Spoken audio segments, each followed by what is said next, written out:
हिंदी साहित्य संपूर्ण घटना चक्र क्विक रिवीजन विद आरती शर्मा। दोस्तों, आपको मेरे चैनल पसंद आए तो इसे लाइक करें, शेयर करें, सब्सक्राइब करें। साथ ही साथ मेरे वीडियोस के अगले नोटिफिकेशंस को पाने के लिए बेल आइकन को प्रेस करें। दोस्तों, आज हम करेंगे घटना चक्र का पार्ट 263 यानी 263। तो चलिए देखते हैं अपने अगले प्रश्न। गौर करेंगे दोस्तों, हमारा प्रश्न है, ध्यान दें, अधैर्य का कवि किसे कहा गया है? तो ऑप्शन ए दिनकर को, रामधारी सिंह दिनकर जी को अधैर्य का कवि कहा गया है। ठीक है, देखते हैं प्रश्न की व्याख्या। ध्यान दें, रामधारी सिंह दिनकर को अधैर्य का कवि कहा जाता है। स्वतंत्रता के पूर्व उन्हें विद्रोही कवि भी कहा जाता था। ठीक है, ध्यान रखें, लेकिन स्वतंत्रता के बाद इन्हें राष्ट्र कवि कहा गया। तो तीन बातें कही गई, किसके लिए? दिनकर के लिए। क्या क्या? स्वतंत्रता से पहले इन्हें विद्रोही कवि कहा गया और स्वतंत्रता के बाद राष्ट्र कवि कहा गया, और वैसे इन्हें अधैर्य का कवि कहा जाता है। ठीक है, तो ध्यान रखेंगे, यानी जिसमें धैर्य नहीं है। ठीक, तो ध्यान रखें, ऑप्शन ए सही उत्तर है। अच्छा प्रश्न है। अगला प्रश्न है, गौर करें, निम्नलिखित में से कौन सा कथन लघु कथा की विशेषता है? तो ऑप्शन डी लघु कथा की विशेषता है। ऑप्शन डी, ध्यान दें, लघु कथा का ताना बाना किसी एक मर्मांतक बिंदु पर केंद्रित होता है। किस पर? लघु कथा का ताना बाना किसी एक मर्मांतक बिंदु पर केंद्रित होता है और यह आकार में लघु होती है। कैसी?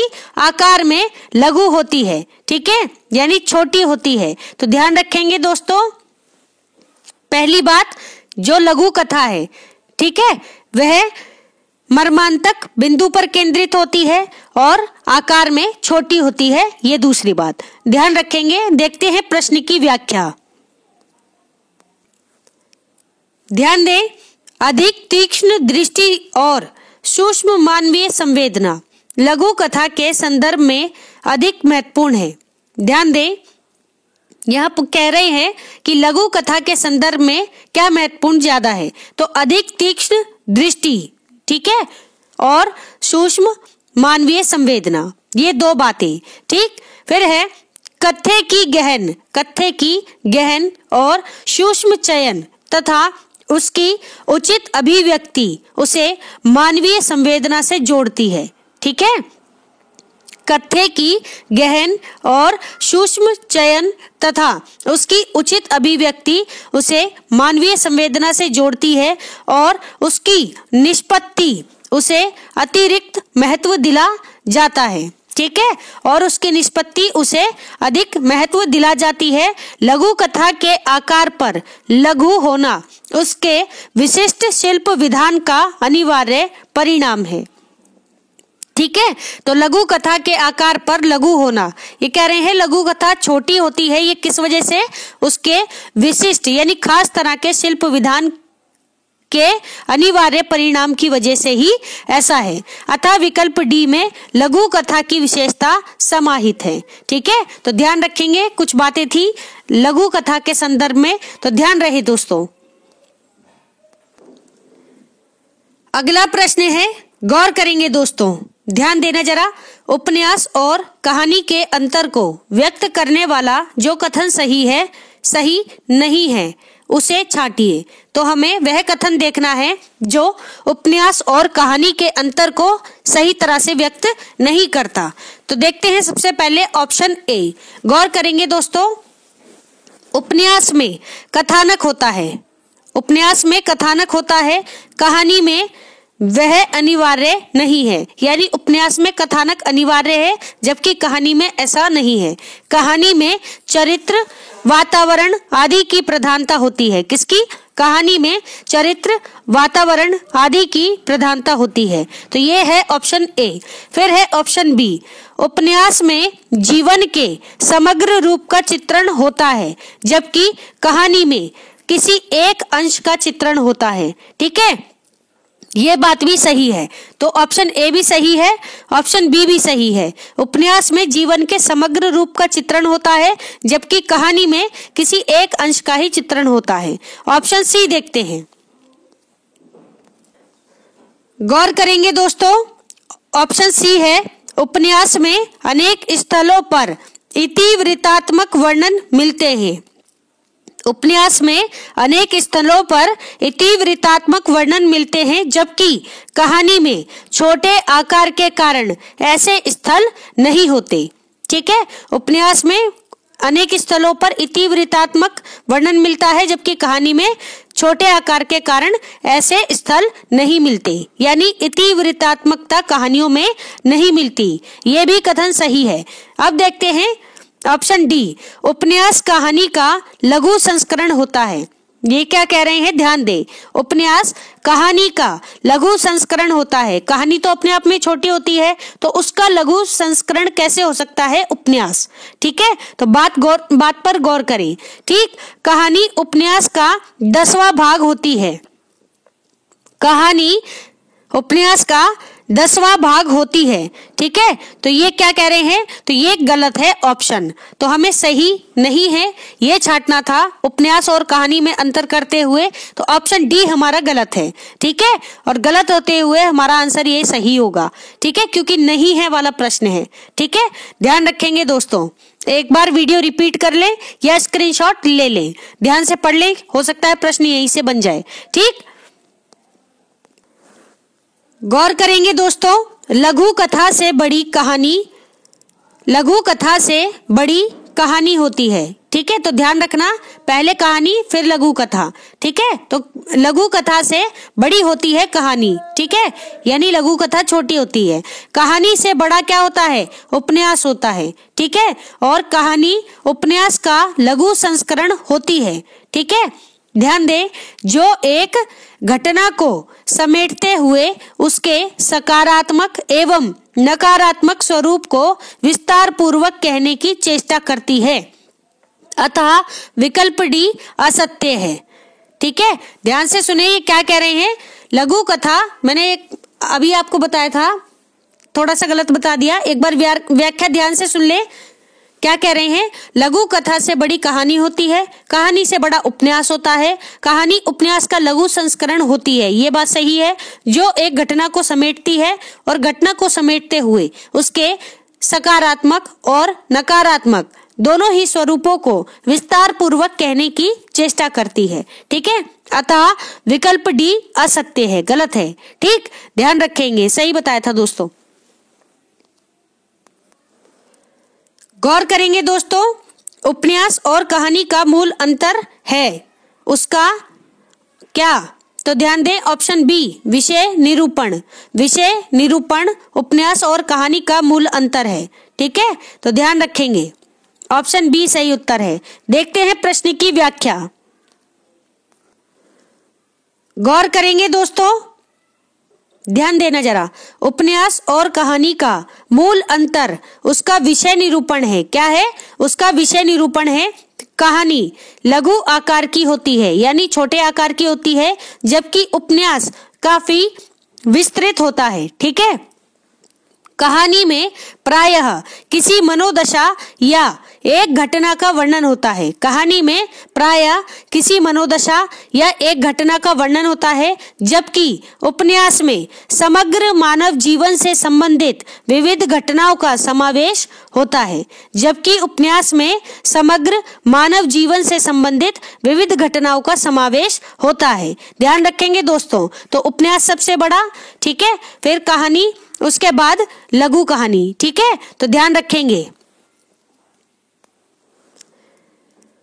अगला प्रश्न है, गौर करें, अनुकरण सिद्धांत के प्रणेता कौन है? तो ये भी बहुत इंपॉर्टेंट है। ठीक है, अनुकरण सिद्धांत के प्रणेता हैं ऑप्शन ए, अरस्तु। ठीक है, अरस्तु ने दिया था कि किसका सिद्धांत, अनुकरण का सिद्धांत। ऑप्शन ए सही उत्तर। देखते हैं प्रश्न की व्याख्या। गौर करेंगे दोस्तों, अनुकरण का सिद्धांत यानी थ्योरी ऑफ मिमेसिस प्लेटो और उनके शिष्य अरस्तु का बहुचर्चित सिद्धांत है। तो ये बात ध्यान रखें कि प्लेटो के शिष्य थे कौन? अरस्तु। ठीक है, तो ध्यान रखें प्लेटो के शिष्य थे अरस्तु, इनका बहुचर्चित सिद्धांत है अनुकरण का सिद्धांत। ठीक है, यानी थ्योरी ऑफ मिमेसिस। अरस्तु के अनुसार कलाकार 3 प्रकार की वस्तुओं में से किसी एक का अनुकरण कर सकता है। ठीक है, ये क्या कह रहे हैं अरस्तु? इन्होंने कहा कि जो कलाकार होता है वह 3 प्रकार की वस्तुओं में से किसी एक का अनुकरण कर सकता है, जैसी वे थी या है। जैसी वे थी यानी जैसी वस्तुएं वे थी, या फिर जैसी वह है, जैसी वे कही या समझी जाती हैं, और जैसी वे होनी चाहिए। तो ये 3 बातें बताई उन्होंने। ठीक है, किसने? अरस्तु ने। इन्होंने कहा कि कलाकार 3 प्रकार की वस्तुओं में से, इन तीनों बातों में से कोई किसी एक का भी अनुकरण कर सकता है, कोई भी कलाकार। ठीक है, वह बातें क्या है? यानी कोई वस्तु जैसी वे थी या जैसी है, पहली बात ये मान सकता है। दूसरी बात कोई कलाकार मान सकता है कि जैसी वे कही या समझी जाती है, ठीक है, हम उसे भी मान सकते हैं, या फिर जैसी वह होनी चाहिए। ठीक है, तो एक कलाकार की दृष्टि 3 तरह से किसी वस्तु को देख सकती है। ठीक है, तो ये है अनुकरण का सिद्धांत। ठीक है, यानी कि कला अनुकरण का अनुकरण होती है, ये बात कही है उन्होंने। ठीक है, तो ध्यान दें, तो हम किस तरह से हम चीजों का अनुकरण करते हैं, ये वो बात कर रहे हैं। जैसे मान ले, देखो इसको इस तरह से समझो, थोड़ा सा अटपटा लग रहा होगा आपको, बहुत मुश्किल नहीं है। ध्यान दें, देखो मानो कोई हमें कोई बात बताता है। ठीक है, हम किसी बात को जैसा वो बता रहा है, ठीक है, जैसी थी जैसा बता रहे हैं, हम उसको वैसा की वैसा ही मान ले। ठीक है, या जैसी वह है वैसा मान ले, एक बात। दूसरी बात, जैसी हमें मान लो कोई चीज है, किसी के बारे में बात बताई जा रही है, हमें बताया जा रहा है कि जैसी वह बता रहे हैं और जैसा हम समझ रहे हैं हम उससे समझे, या फिर उससे परे हटकर वह कोई अन्य चीज है या वस्तु है। ठीक है, ऐसा भी हो सकता है, क्योंकि जरूरी नहीं है कि जैसा आपको बताया जा रहा है चीजें वही हो। कभी कभी ऐसा होता है कि जैसा बताया होता है चीजें हमेशा विपरीत होती हैं, और ऐसा ही होता है। ठीक है, अगर ऐसा ना हो तो हमारे मन में शंकाएं ना हो। ठीक है, शंकाएं जब ही आती हैं जब हमें चीजें कुछ और बताई जाती हैं और होती कुछ और हैं। तो ये वही बात है, जैसी वे कही या समझी जाती हैं, हम उसे समझे। ठीक है, या फिर जैसी वे होनी चाहिए, या हमारे अनुसार मान लो कोई चीज हमें बताई, कोई बात हमें बताई जा रही है। ठीक है, 2 तरह से बता दी। ठीक है, एक तो जैसी थी वैसी बता दी, एक थी कि जैसी उन्होंने बताना चाहा। ठीक है, या फिर हमने समझने चाहा, उससे हटकर हमारे अनुसार वह कैसी होनी चाहिए। तो कलाकार इस बात पर भी ध्यान दे सकता है। ठीक है, तो ये है अनुकरण का सिद्धांत। ठीक है दोस्तों, ये बहुत डीप बातें हैं, ये आसानी से समझ में नहीं आती चीजें, जब तक आप प्रॉपर स्टडी नहीं करोगे। ठीक है, तब तक चीजें नहीं समझ में आएंगी। लेकिन यह है कि प्रश्न की दृष्टि से यहाँ अगर इतना भी बताया जा रहा है तो ये आपकी समझ के लिए बेहतर, बहुत सही है, व्याख्या है। ठीक है, तो ध्यान रखेंगे दोस्तों, ये 3 बातें इस सिद्धांत के संदर्भ में आप ध्यान रखेंगे। ठीक है, अरस्तु का सिद्धांत है अनुकरण का सिद्धांत। ठीक है, और प्लेटो के शिष्य थे कौन? अरस्तु। ठीक है, जबकि एक दूसरे के विचारों में विरोधी भी थे। ठीक है, तो इस बात का ध्यान भी रखें। अगला प्रश्न है, गौर करें। आचार्य शुक्ल का निबंध संग्रह चिंतामणि सर्वप्रथम किस नाम से प्रकाशित हुआ? तो ऑप्शन डी, विचार विधि। विचार विधि नाम से आचार्य शुक्ल का निबंध संग्रह चिंतामणि सबसे पहले प्रकाशित हुआ था। तो शब्दों पर ध्यान दें, विचार विधि। ठीक है, चिंतामणि काव्य संग्रह जो निबंध संग्रह है शुक्ल जी का, उसका पहले नाम यही था, विचार विधि। देखते हैं प्रश्न की व्याख्या, गौर करेंगे दोस्तों। ध्यान दे दोस्तों, आचार्य रामचंद्र शुक्ल ने मनोवैज्ञानिक एवं साहित्यिक विषयों पर बहुत से उच्च कोटि के निबंध लिखे हैं। तो आचार्य शुक्ल ने कैसे निबंध लिखे हैं? मनोवैज्ञानिक एवं साहित्यिक विषय पर। ठीक है, ऐसे निबंधों का एक संग्रह विचार विधि था। ठीक है, और दूसरा चिंतामणि के नाम से प्रकाशित हुआ। ठीक है, तो ऐसे निबंधों का जो संग्रह हमें मिलता है शुक्ल जी का, वह विचार विधि और चिंतामणि के नाम से मिलता है। शुक्ल जी जब विचार विधि, ध्यान से सुनना, शुक्ल जी जब विचार विधि के बाद अपने निबंध संग्रह के नाम के लिए चिंतित थे, ठीक है, यानी विचार विधि जब इनका निबंध संग्रह आ गया, उसके बाद जब वे अपने निबंध संग्रह के नाम के लिए और ज्यादा चिंतित हो थे, तो उन्होंने पंडित जी से नामकरण संस्कार के लिए कहा। ठीक है, उन्होंने पंडित जी से नामकरण संस्कार के लिए कहा। पूछते ही पंडित जी चट बोल उठे। क्या बोले पंडित जी जब उन्होंने कहा कि अब भाई समस्या हो रही है कि हम क्या नाम दें अपने निबंध संग्रह को, इन्होंने ऐसा पंडित जी से कहा। कोई पंडित जी होंगे, ठीक है, तो उन्होंने कहा, क्या कहा पंडित जी ने जवाब में कहा, क्या कहा, ध्यान दे, पायो नाम चारु उर करते ना खसे हूँ। ठीक है, पायो नाम चारु उर करते ना खसे हूँ। शुक्ल जी उछल पड़े। ठीक है, और यह सुनकर शुक्ल जी उछल पड़े। इस चिंतामणि नाम से शुक्ल जी का चिंतन और रागात्मिका वृत्ति दोनों का मेल तो हुआ ही, उनके श्रद्धेय कवि तुलसीदास जी का भी समावेश हो गया। ठीक है, जिनके आधार पर उन्होंने अपने सिद्धांतों का भवन खड़ा किया। ठीक है, अब समझ में आया चिंतामणि नाम कैसे पड़ा।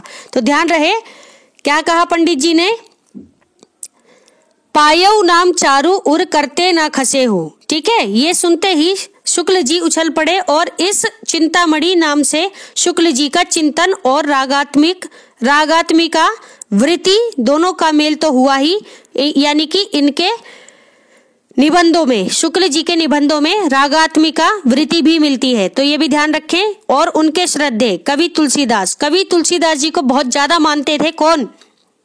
आचार्य रामचंद्र शुक्ल। ठीक है, और उनका भी समावेश हो गया इनके निबंधों में, जिनके आधार पर उन्होंने अपने सिद्धांतों का भवन खड़ा कर दिया। किसने? आचार्य शुक्ल ने। तो गौर करेंगे दोस्तों, ध्यान देना जरा, क्या है व्याख्या, ध्यान दे।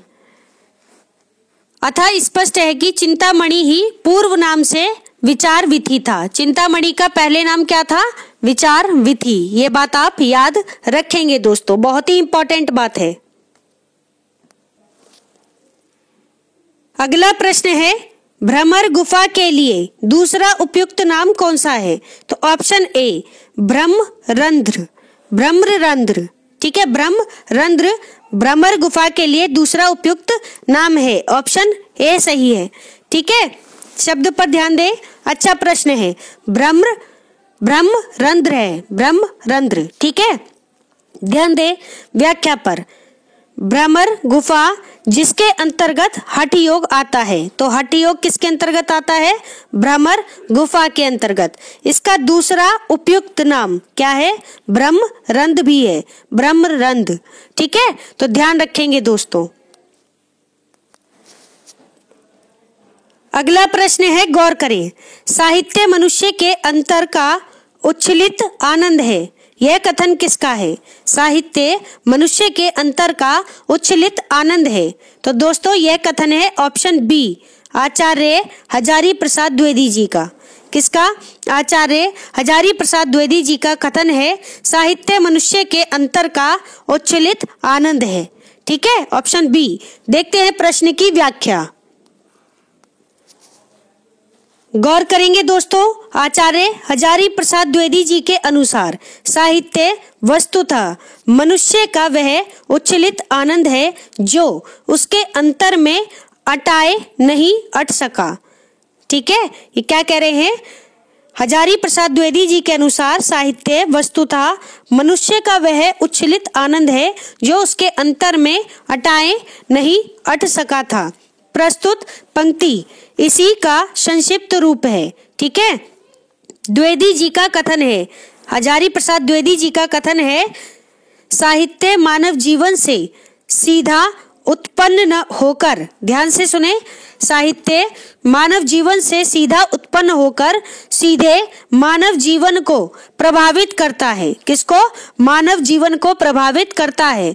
साहित्य में उन सारी बातों का जीवंत विवरण होता है जिसे मनुष्य ने देखा है, अनुभव किया है, सोचा है और समझा है। ठीक है, तो ये कथन है किसका? हजारी प्रसाद द्विवेदी जी का।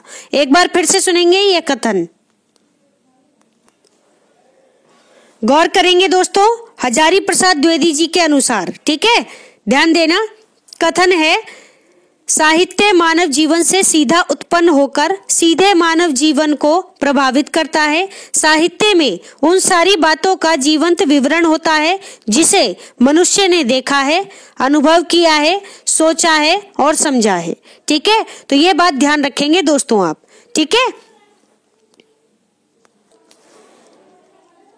अगला प्रश्न है, ध्यान दें, लोकनायक वही हो सकता है जो समन्वय करने का अपार धैर्य लेकर आया हो।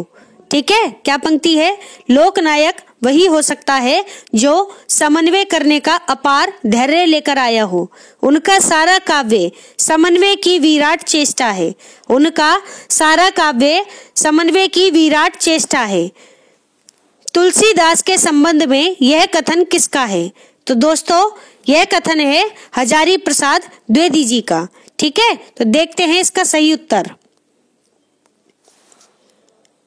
तो ध्यान रहे दोस्तों, ऑप्शन सी सही उत्तर है, हजारी प्रसाद द्विवेदी जी। क्या है? हजारी प्रसाद द्विवेदी जी इसका सही उत्तर है प्रश्न का, ऑप्शन सी। देखते हैं प्रश्न की व्याख्या,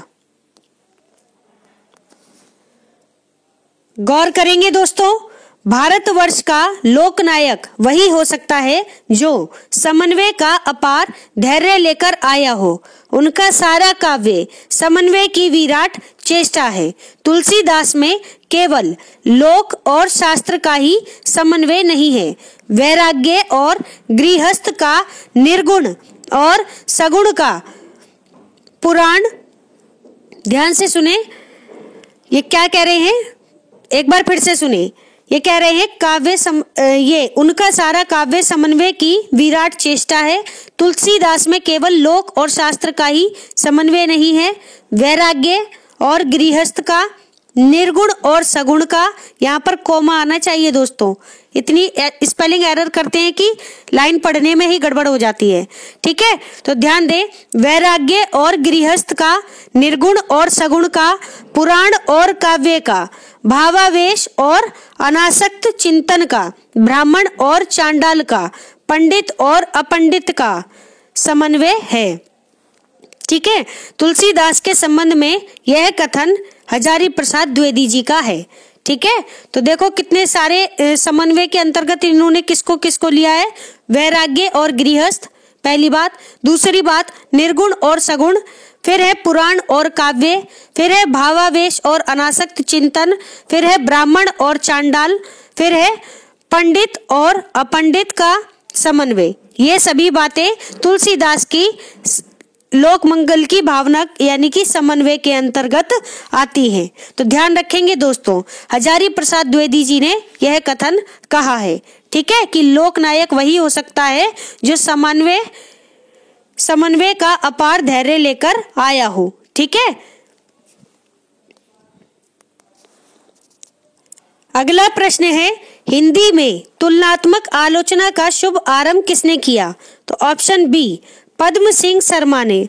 पद्म सिंह शर्मा ने हिंदी में तुलनात्मक आलोचना का शुभारंभ किया। ठीक है, ऑप्शन बी सही उत्तर है। देखते हैं प्रश्न की व्याख्या। तो ये अच्छा प्रश्न है, इंपॉर्टेंट है, तुलनात्मक आलोचना। ठीक है, पद्म सिंह शर्मा नाम याद रखें। गौर करेंगे दोस्तों प्रश्न की व्याख्या पर, ध्यान दें। तुलनात्मक मूल्यांकन आलोच्य युगीन समीक्षा की प्रमुख प्रवृत्ति कही जा सकती है। ठीक है, तो आलोच्य युगीन समीक्षा की प्रमुख प्रवृत्ति है क्या? तुलनात्मक मूल्यांकन। तुलनात्मक आलोचना का आरंभ वर्ष 1907 में पद्म सिंह शर्मा ने बिहारी और सादी की तुलना द्वारा किया। सबसे पहले तुलनात्मक आलोचना का आरंभ कब हुआ? 1907 में। किसने किया? पद्म सिंह शर्मा जी ने। ठीक है, और पद्म सिंह शर्मा ने सबसे पहले तुलना की किसकी? बिहारी और सादी की। ठीक है, बिहारी और सादी नाम याद रखें। ठीक। फिर वर्ष 1908 से 1912 तक वे सरस्वती पत्रिका में संस्कृत और हिंदी कविता के बिंब प्रतिबिंब भाव की परीक्षा करते रहे। किसकी? बिंब प्रतिबिंब भाव की परीक्षा करते रहे। वर्ष 1910 में मिश्र बंधुओं का हिंदी नवरत्न, ठीक है। अब किसकी बात हो रही है? 1910 में। 1910 में मिश्र बंधु 3 भाई थे, ठीक है, अगर आपने पढ़े हो तो, ठीक है। गणेश बिहारी मिश्र, सुखदेव बिहारी मिश्र और श्याम बिहारी मिश्र, ठीक है। तो ये 3 भाई थे। तो इन 3 मिश्र बंधुओं का हिंदी नवरत्न प्रकाशित हुआ। कब हुआ? 1910 में। सीधा सीधा प्रश्न पूछा जाता है कि हिंदी नवरत्न किसकी आलोचनात्मक कृति है? तो आप बताएंगे मिश्र बंधुओं की, ठीक है। समय याद रखें 1910। फिर है, इसमें भी तुलनात्मक आलोचना का महत्व दिया गया था। आगे चलकर तुलनात्मक आलोचना की धूम सी मच गई। लाला भगवान दीन और कृष्ण बिहारी मिश्र ने, किसने? लाला भगवान दीन और कृष्ण बिहारी मिश्र ने देव और बिहारी की विशद तुलना करते हुए एक को दूसरे से बड़ा सिद्ध करने का प्रयत्न भी किया। तो दोस्तों, तुलनात्मक आलोचना में, ठीक है, एक बहस चली थी। किसको लेकर? तो ये बहस चली थी कि देव बड़े की बिहारी। ये शब्द सीधे सीधे पूछे जाते हैं। आपने अगर रामबाण संकलन के अंतर्गत मेरे आलोचना वाले वीडियो देखे हैं तो उसमें मैंने ये बातें बताई हैं, ठीक है। तो ध्यान दे, देव बड़े की बिहारी, ये विवाद चला, ठीक है, किसके अंतर्गत? तुलनात्मक आलोचना के अंतर्गत, ठीक है। और किसने चलाया? लाला भगवान दीन और कृष्ण बिहारी जी ने, ठीक है। तो दोनों ने, किसी ने देव को बड़ा बताया तो किसी ने बिहारी को बड़ा बताया, ठीक है। तो इस पर पूरी की पूरी बहस चली थी। अगर आपको डिटेल में समझना है इस बात को तो आप मेरे रामबाण संकलन के अंतर्गत आलोचना वाले वीडियो देख सकते हैं दोस्तों, ठीक है। वहां आपको चीजें और ज्यादा स्पष्ट हो जाएंगी, ठीक है। बहुत ही इंपॉर्टेंट व्याख्या है, ध्यान रखेंगे। आप ये याद रखें कि तुलनात्मक मूल्यांकन, ठीक है, या तुलनात्मक आलोचना का आरंभ सबसे पहले 1907 में पद्म सिंह शर्मा ने किया था, ठीक है। ये बात जरूर याद रखें। अगला प्रश्न है, मनोवैज्ञानिक आलोचना के मूल में क्या है? तो ऑप्शन डी, वैयक्तिक चिंतन। वैयक्तिक चिंतन मनोवैज्ञानिक आलोचना के मूल में है, ठीक है। ऑप्शन डी सही उत्तर है। देखते हैं प्रश्न की व्याख्या, गौर करेंगे व्याख्या पर। मनोवैज्ञानिक आलोचना, इससे पहले हमने कौन सी आलोचना पढ़ी? तुलनात्मक आलोचना। अब हम बात कर रहे हैं किसकी? मनोवैज्ञानिक आलोचना की। तो ध्यान दें, मनोवैज्ञानिक आलोचना के मूल में वैयक्तिक चिंतन है। क्या है? वैयक्तिक चिंतन है। मनोवैज्ञानिक आलोचना में काव्यानुभूति के विश्लेषण पर अधिक बल दिया जाता है। किस पर? काव्यानुभूति के विश्लेषण पर अधिक बल दिया जाता है और रचना के मूल्यांकन पर कम बल दिया जाता है, ठीक है। तो ध्यान रखें, काव्यानुभूति के विश्लेषण पर अधिक बल दिया जाता है जबकि रचना के मूल्यांकन पर कम बल दिया जाता है, यानी कि कम ध्यान रखा जाता है। मनोवैज्ञानिक आलोचना के अनुसार कविता कवि के व्यक्तित्व की अभिव्यंजना तक ही सीमित हो गई है। यानी मनोवैज्ञानिक आलोचना के अनुसार अगर हम देखें तो कविता कवि के व्यक्तित्व की अभिव्यंजना तक ही सीमित हो गई है। मनोवैज्ञानिक आलोचना की प्रक्रिया व्यक्ति मानस से रचना की ओर गतिशील होती है, ठीक है। मनोवैज्ञानिक आलोचना की प्रक्रिया जो है वो व्यक्ति मानस से रचना की ओर गतिशील होती है।